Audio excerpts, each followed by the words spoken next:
Alhamdulillahilladzi arsala rasulahu bil huda wa dinil haqq liyudhhirahu 'alad dini kullih wa kafa billahi syahida asyhadu an la ilaha illallah wa asyhadu anna Muhammadan 'abduhu wa rasuluh. Allahumma shalli wa sallim wa barik ala sayyidina Muhammad wa ala alihi wa sahbihi ajma'in, amma ba'd.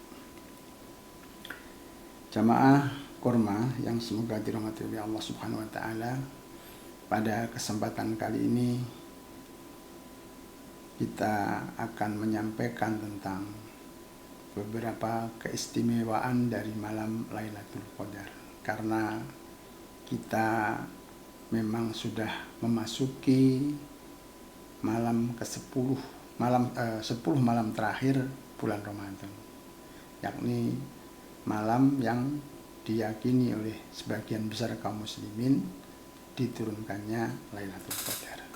Maka pada saat ini akan kita sampaikan tentang keistimewaan dari malam Lailatul Qadar. Apa saja keistimewaan malam Lailatul Qadar? Di dalam Al-Quran, Allah Subhanahu wa taala menjelaskan bahwa keistimewaan malam Lailatul Qadar yang pertama adalah malam ini malam diturunkannya Al-Quran. Jadi dalam Quran surat Al-Baqarah ayat 185, Allah Subhanahu wa taala berfirman, "Syahrul Ramadhanal ladzi unzila fihil Qur'an." Jadi bulan Ramadan adalah bulan yang di dalamnya diturunkan Al-Qur'an. Jadi pada malam Lailatul Qadar itu Allah menurunkan Al-Qur'an. Itu diturunkan sekaligus dari Lauh Mahfuz ke Baitul Izzah di langit bumi. Jadi ini turun pertama kali pada malam Lailatul Qadar. Kemudian diturunkan berikutnya oleh Allah secara bertahap adalah dimulai pada tanggal 17 Ramadan. Jadi ini keistimewaan yang pertama. Maka pada malam ini perbanyaklah kita membaca Al-Qur'an, karena Al-Qur'an diturunkan oleh Allah pada malam Lailatul Qadar. Ya, dan diturunkan kepada Rasulullah juga pada bulan Ramadan. Kemudian yang kedua, keistimewaan yang kedua dari malam Lailatul Qadar adalah malam ini lebih baik daripada 1000 bulan.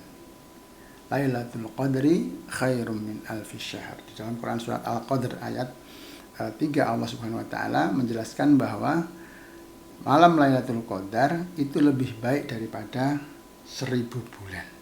Jadi 1000 bulan.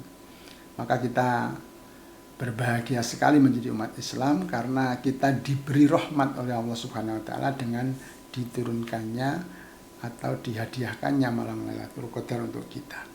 Kemudian pada malam Lailatul Qadar ini diampuni dosa-dosa yang telah lalu. Mangqoma Lailatul Qadri imanan wahtisaban ghufira lahu ma taqaddama min dambi. Jadi barang siapa yang berdiri melaksanakan sholat pada malam Lailatul Qadar akan diampuni dosa-dosanya yang telah lalu. Kemudian malam Lailatul Qadar ini adalah malam yang di situ Allah Subhanahu wa taala melakukan pencatatan takdir tahunan. Nah, pada malam ini Allah Subhanahu wa taala melakukan pencatatan takdir tahunan. Fiha yufraku kullu amrin hakim. Pada malam itu dijelaskan segala urusan yang penuh hikmah.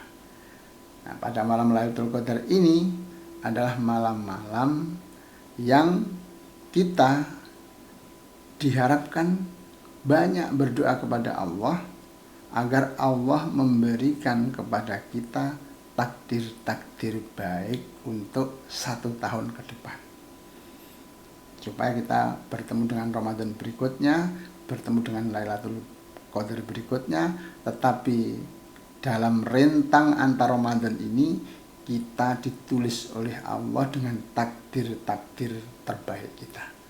Maka pada malam ini, karena ini malam pencatatan takdir, mintalah kepada Allah dengan permintaan yang bagus agar takdir kita menjadi takdir yang baik.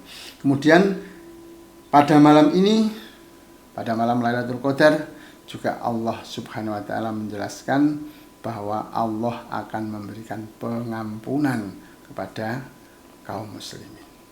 Maka pada malam 10 hari terakhir ini kita disunahkan untuk banyak berdoa dengan doa yang diajarkan oleh Rasulullah Sallallahu Alaihi Wasallam. Allahumma innaka afuwun karim tuhibbul afwa fa'fu anna. Jadi ini doa yang diajarkan oleh Rasulullah. Allahumma innaka afuwun tuhibbul afwa fa'fu anni. Jadi ini doa yang dianjurkan untuk banyak dibaca pada malam Lailatul Qadar. Berapa banyak? Baca sebanyak-banyaknya. Sepanjang malam wirid dengan doa ini, membaca doa ini juga tidak masalah. Baik, yang penting kita kuat. Jadi yang paling penting kita kuat, ikhlas membaca doa ini.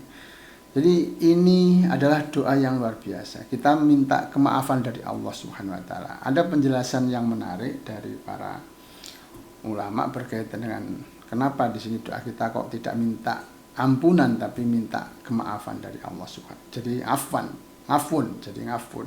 Tidak minta ampunan. Karena dalam penjelasan para ahli ilmu bahwa kalau ampunan itu Allah akan mengampuni, jadi mengampuni dosa-dosa kita. Jadi dosanya itu dimaklumi. Jadi sudah dianggap dosanya itu tidak ada, tetapi catatannya masih ada. Jadi catatannya itu tidak hilang. Sehingga nanti ketika di yaumul kiamah itu menghadap kepada Allah, kita dihisab oleh Allah, kita menghadap kepada Allah. Kemudian ketika menghadap itu, Allah Subhanahu wa taala mengatakan kepada kita, dosa-dosamu aku ampuni, tetapi catatanmu masih banyak. Maka catatannya akan dihadirkan oleh Allah. Ini catatan keburukanmu. Iya, maka kita malu kepada Allah. Ini ampunan. Tetapi kalau ngafun, jadi kemaafan, itu maknanya bahwa Allah Subhanahu wa taala menutup dosa-dosa kita dan dihapus catatannya.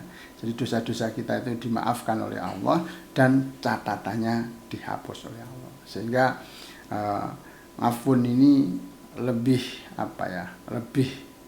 dalam lagi, lebih tinggi lagi tingkatannya dibandingkan dengan ampunan.